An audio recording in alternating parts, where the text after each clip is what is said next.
ধর্ম আসলেও একটা পবিত্র জিনিস।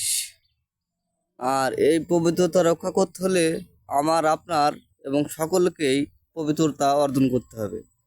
এবং পবিত্রতা অর্জন করার মূল আমাদের সকলের সদাই সত্যকে আঁকড়ে ধরতে হবে, হক খানা খাতে হবে, সুদের থেকে দূরে থাকতে হবে, মানুষের গীবত থেকে দূরে থাকতে হবে, জিনার থেকে দূরে থাকতে হবে।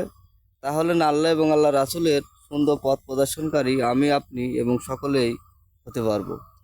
তা না হলে যত কিছু চেষ্টা করি না কেন, নিজের ভিতরে যদি এগুলো আমরা বিতাড়িত না করি এবং দূরে সরিয়ে না দিই, তাহলে আমার, আপনার এবং সকলেরই পবিত্রতা অর্জন করা কখনো সম্ভব না। এবং আল্লাহ এবং আল্লাহ রাসূলের প্রেমে আগ্রহ, সূক্ষ্ম প্রেমিক হওয়া আমার আপনার জন্য কখনো হয়তো এই পাপের ভাগ্য হয়ে উঠবে না।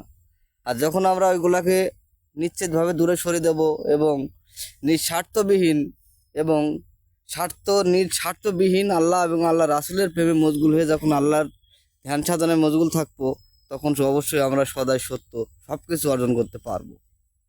ইনশাল্লাহ, ইনশাল্লাহ।